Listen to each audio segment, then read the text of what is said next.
start with the pink, Nathan. So it's Field of Women round, an important fixture for the footy club, no doubt. Oh, 100%. I look good in pink, you reckon? I think you're good. Yeah, no, it's a massive week for us. Obviously, the association with BCNA has been long running.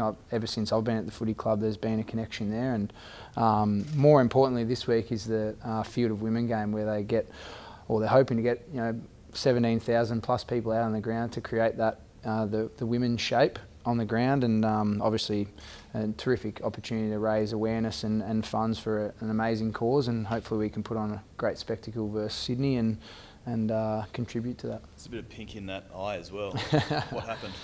I copped a nice little shiner on the weekend, and yeah, she really came up.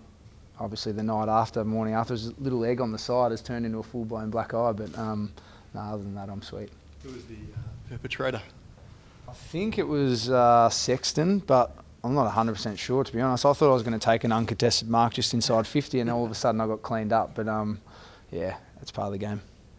96-point win. I mean, how do you sort of digest that and then look forward to what will be a tough weekend against the Swans? Yeah, I think going into the game, the focus was about just executing basics for the full 120 minutes, and I reckon we did that as a side. We were pretty ruthless in how we played, and but I think fundamentally our game style was there throughout the entire game, which particularly with the first quarter that we had, there can be a tendency to sort of ease off a little bit, but I don't reckon we did that at all. We drove really high standards, knowing that full well what's ahead. We've got a tough 3 weeks, and more importantly this week against the Swans, which we're looking forward to that challenge.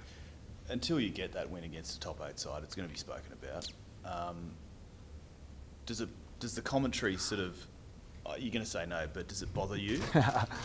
Oh, not really. I think you've got to keep it in perspective. That we're still well aware of areas that we still need to grow as a team and as a footy club, and whether or not you want to put that up there as one of the things that we have to tick off. We just want to play consistently, and we got some great lessons against Geelong a couple of weeks ago, and I think we executed that against a very informed Adelaide over there the following week. And again, another challenge is against the lower side to not perform at our best. We did that on the weekend, and now we face another challenge in the Swans, which it's something that we're looking forward to. Obviously, they're fighting for their spot as well. It's quite tight, obviously, with the ladder, and we're sort of right in the mix of that. So it's a very important game for us.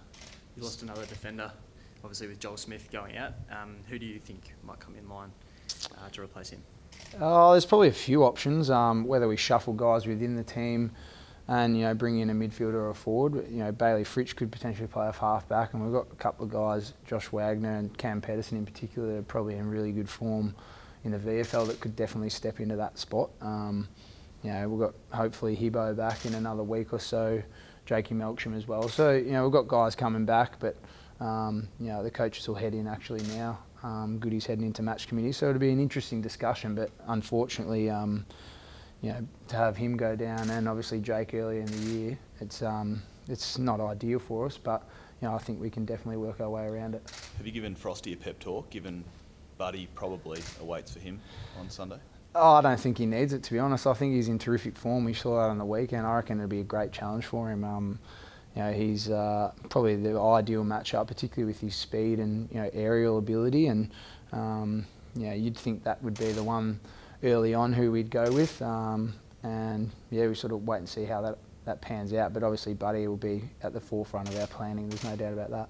How's Angus Brayshaw been holding up today in the last couple of days? No, he's all right. It's obviously I can sort of relate to him having a younger brother, obviously in another team in another state where you sort of can't get around him much, and you're sort of dealing with it, via phone and text and these kind of things. And obviously he was disappointed by the whole thing. Obviously worried about his brother's health and those kind of things, but he moves on now, and his family's over there. The footy club will take care of him, and the whole situation in itself will unfold with Gaff at the tribunal, and there's not too much more Gussie can do about it but move on and continue to play bloody good footy. Melbourne's obviously one of the teams that have been linked to Andrew Gaff, who was a free agent this year. Would there be any awkwardness or any concerns about him coming to the club after an incident like that? I wouldn't have thought so. I think, obviously initially, but water would go under the bridge and guys would be able to mend and build relationships from that.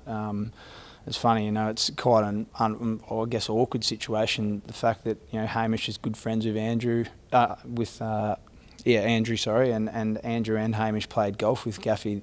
So, I think they'll be able to move past that. It's an unfortunate incident, and it's not one that we want to see in the game. Andrew will be dealt with the tribunal, and I think we all move forward. You mentioned the other day in an interview that you would support a red card system being introduced. Do you sort of feel pretty strongly about that? Oh, I think there's merit to it for sure. I reckon, you see an incident like we saw on the weekend, whether his intent was to, obviously, I don't think his intent would be to create that much damage or injury or hit him in the head even, but the fact that it actually happened, and it has happened a handful of times over the last few years, what tends to fall out from that is the spitefulness of the opposition team then trying to get back at him, and the breaking out of fighting and wrestling and these kind of things, melees. The potential of that, I think, using a red card system with an example that we saw on the weekend that's quite severe, probably eliminates some of that and removes some of the, the tension that sort of flows on from an incident like that. How do you feel the midfield's holding up without Jack Boney at the moment? I think we're doing a pretty good job. We've got a heap of depth in there now.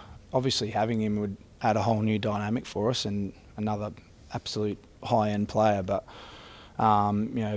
he's got to get himself right. There's no doubt about that. I don't think it's worth us taking a risk with him, particularly at this stage of the year. And I think the fact that we've sort of ruled him out for the rest of the home and away season gives him a real chance to get himself 100% right. And hopefully we can find ourselves in a position where he gets another chance to play later in the year. What's his mindset like, and how is he holding up?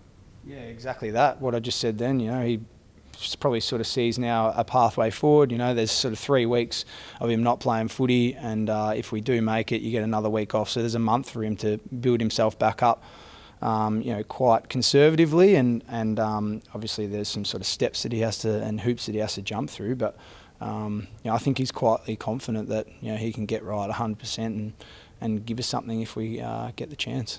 You spoke about Hibberd before. What about Jake Melksham? He was sort of tested out there earlier this morning. Is he a chance? Oh, possibly. There's still a few hoops to jump through, particularly with Melky. If we're erring on the side of caution, probably not. I think Hibbo's always was looking towards the West Coast game, so I don't think we'd take the risk with him. But both those two guys are pushing, and we should see him in the next couple of weeks. There's no doubt about that.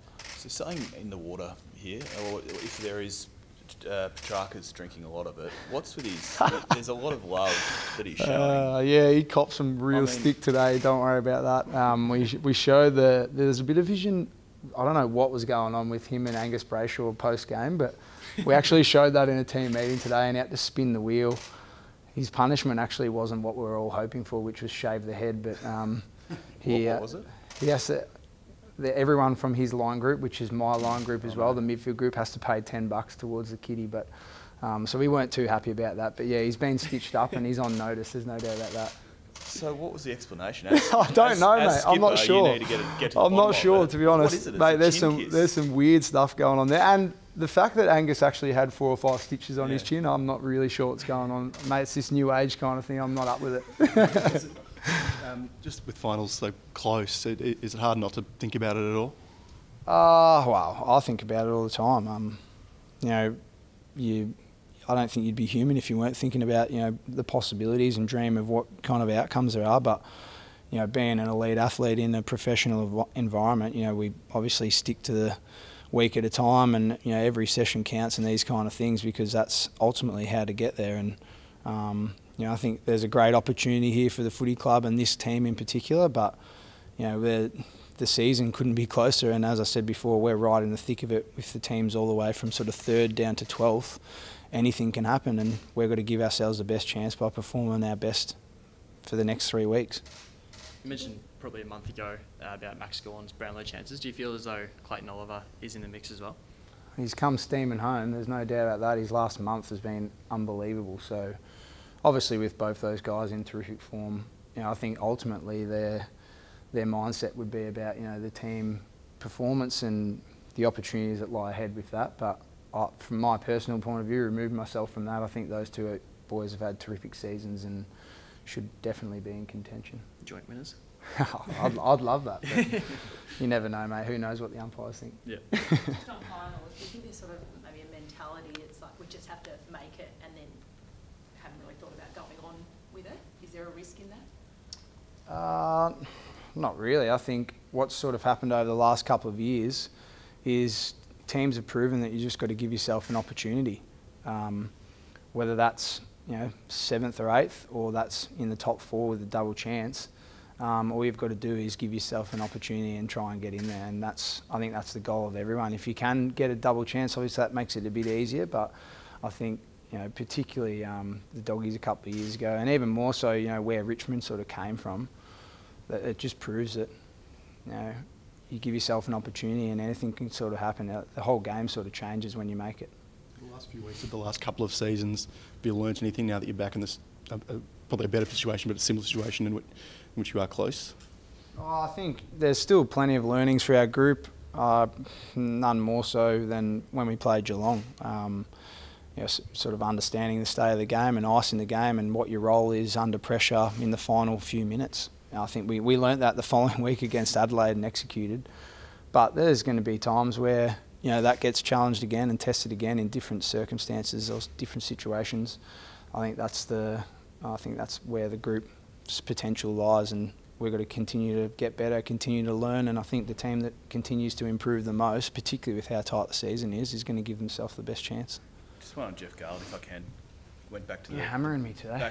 Back to the VFL, and obviously he too learnt 1 or 2 lessons. And for a mature age sort of player, what statement does that make to the rest of the group? Oh, I think it's huge. I think him, Dom Tyson, Sam Frost, probably 3 obvious ones from our team this year that have spent time in the VFL, come back in and being terrific contributors.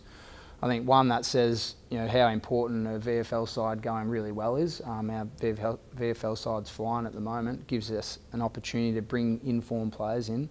But 2, I think it obviously challenges those guys in different aspects of their game. And Jeffy's was probably around consistency with his team performances and his team behaviours, and he's come back in a far better player for us. And I think he's just proven when he actually does play at his best, in line with how we want him to play within the team, he's such a vital cog. And same goes for those other couple of boys. Frosty as well has really worked on his craft and come in terrific form down back, and Dom Tyson spent some time there and has sort of found his niche on the wing and started to play some really consistent footy over the last couple of weeks. Thanks, Nathan.